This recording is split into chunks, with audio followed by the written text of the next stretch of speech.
Hey everybody, it's Romania Black. We're on episode 2 of Mao Dao Zushi, and man, that first episode was so good. Like, what a cool introduction into this world. And there's a lot of world building going on. There is a lot of stuff to take in, but luckily, my friend Wu on Patreon, as well as some others, have given me some insight and information into in the Discord about the series and kind of explaining a few things. So just to touch base. I have my character sheet pulled up here for episode 2. Just to touch base, I really like this concept of the summon that brought WuXian back into the body of this young boy, of Shan Yu, to take over. Basically, just to take him as a host and to use his body to do whatever he wants as long as he fulfills this curse. Right from the get-go. And so he had those 3 cuts on his arm, which I'm told he had more in the novel that this is based off of, but in the actual show he had 3 cuts, which was for the Mo son, his aunt, and then the hired hand. And they're all gone now, so the cuts are gone, which means that WuXian can basically just do whatever he wants. Cool. I also like these 2 disciples of the Land Clan that we've been introduced to that are our cultivators, our exorcists, basically, of these zombies that have infiltrated the community. And then we end the episode with this awesome instrumental playing Land Clan member known as Wangji. And Wangji has a super cool look to him. Apparently, he's the one that WuXian referenced. He knew from the past, from 18 years ago when he had originally died. So I'm curious. WuXian doesn't want to get exposed and doesn't want people to know that he's back from the dead. So I'm wondering, since he knows Wangji, if Wanji's going to notice him or be able to sense his like presence or aura or anything like that. I'm curious to know if that's something that's going to come up. But one quick note, in the last episode I thought that Shidi meant brother, but it's actually a younger male disciple, so it's kind of like the Kohei senpai sort of thing. So these 2, Jingyi and Sisui, are more like the Kohei of Wangji. They're not necessarily brothers. And then there's the note of Shiji being the older, like female senpai, and then Zhejiang being male senpai. So there's some terminology here that I'm sure is going to come up. It's mentioned here on the character sheet for episode 2, so I'm sure it's going to come up in the episode, and hopefully I'll remember it. But man, the animation, the blending of CGI and 2D animation, the introduction of WuXian's character is just so cool, and all the mystery surrounding this. Like, I'm sure this is going to be one of those slow burn shows that you slowly find out information about the world building, but I'm okay with it because it builds the mystery. I've watched some anime where they don't explain how things work. I'm not going to say names, but my brother has had me watch a few shows with him that I'm like, they don't explain anything, and then I'm like, why is this happening? And he's like, oh, you'll find out 2 seasons from now. And I'm like, but there's no mystery around it, so there's no tension or building of intrigue. And this show has that. Like, it's built the intrigue, and it's made me want to become invested in these characters already, which is pretty cool because last episode was pretty self-contained. It was just in this household involving the host's body's aunt, nephew, and hired hand, and those shenanigans. So I'm curious to know where it's going to go to from here, but I'm excited. Episode 2, I'm assuming this is part 2 of the where we started at.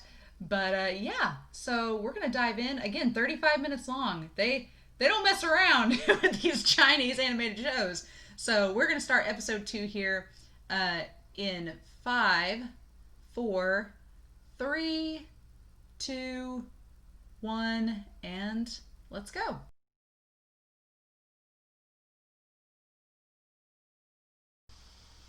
Mute this and go back to our introduction of our characters. So we have the clan here. Jin Ling.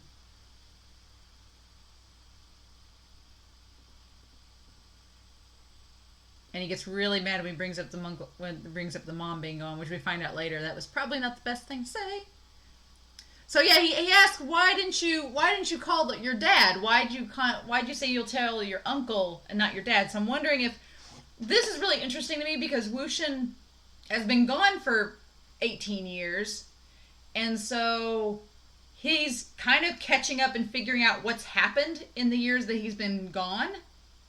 And so maybe since then, like, he makes the connection that Jin Ling was that baby he only knew as a baby from before, but now he's all grown up, and he's like, oh, crud, you're an adult now. And then he makes the comment when they go to the Land Clan's home that, oh, there's more rules now. Like, you've gotten even more restrictive since I've been gone. So that's interesting. And then I'm wondering if Jinling's dad is dead, and that's why the uncle has taken over.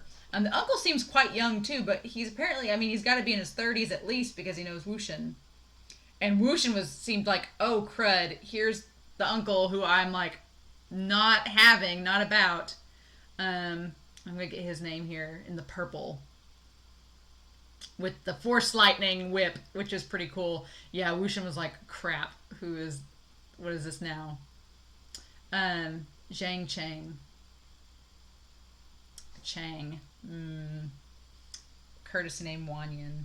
The courtesy names I'm gonna have to figure out exactly when to use them because I want to call him Jin Ling, but I'm wondering if there's like other Jin Lings in their clan and that's why he gets like Rulan as the courtesy name. But the Cheng, the uncle, was just not having any of it.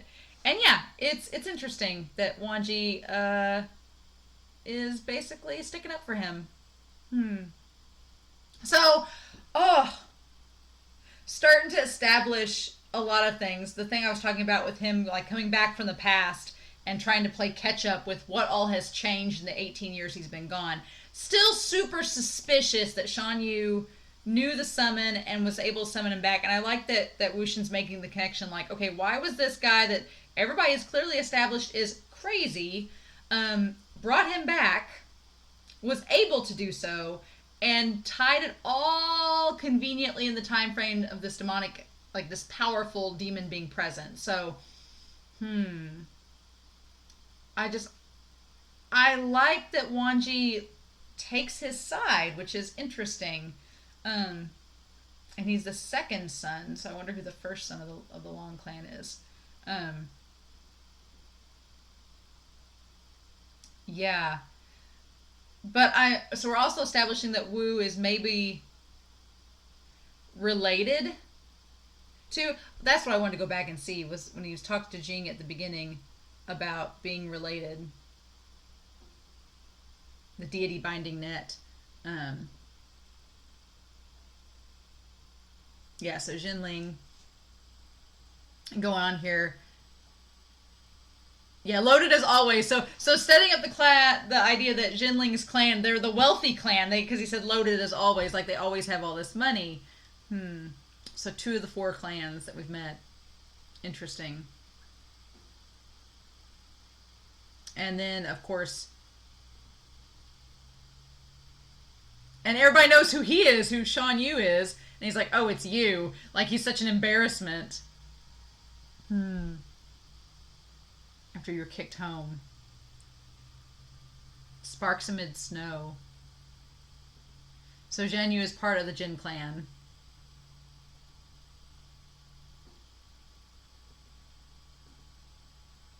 Yeah, so he's figuring out, like, the relationship of Shan Yu, yeah.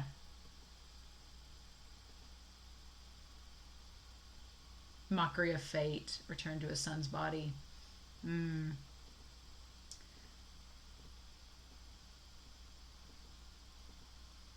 Okay, but then this flashback where he sees Jin Ling's sword, that was the other thing. And then the baby, and that was Jin Ling was the baby that he knew. Oh.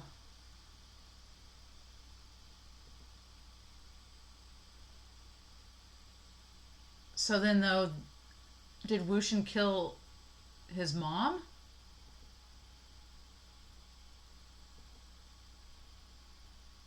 Oh.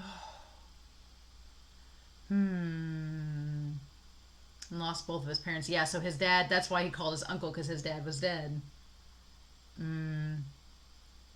Yeah. Yeah. Interesting. That's so sad that Ling doesn't have a parent, and that Wu's possibly connected to it.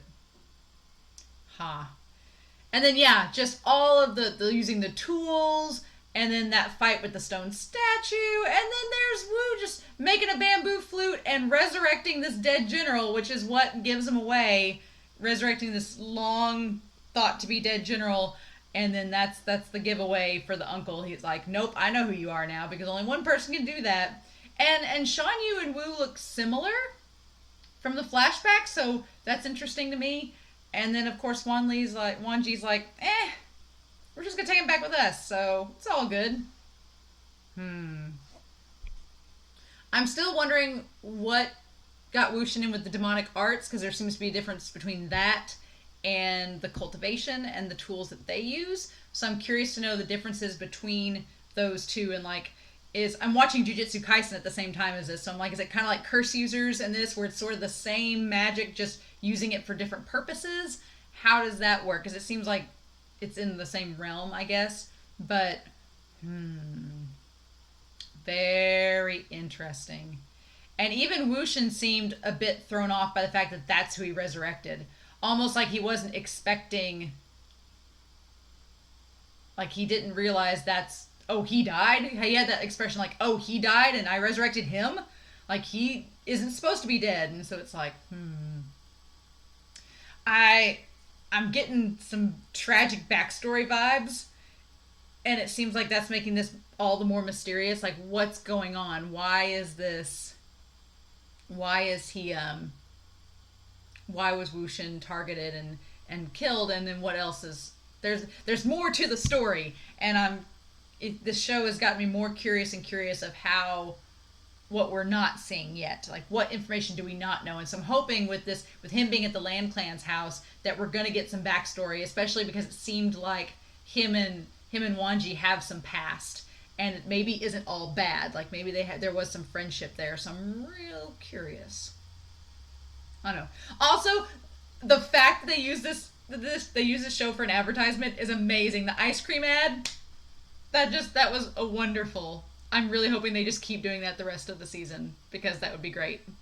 But what a cool setup of getting this other clan introduced, and setting up like little tiny crumbs of Wuxin backstory, setting Wuxin's character up more, setting Wangji up a lot, this stoic, dashing rogue, and his family, and then getting to go to the Land Clan, which is I'm pretty excited about.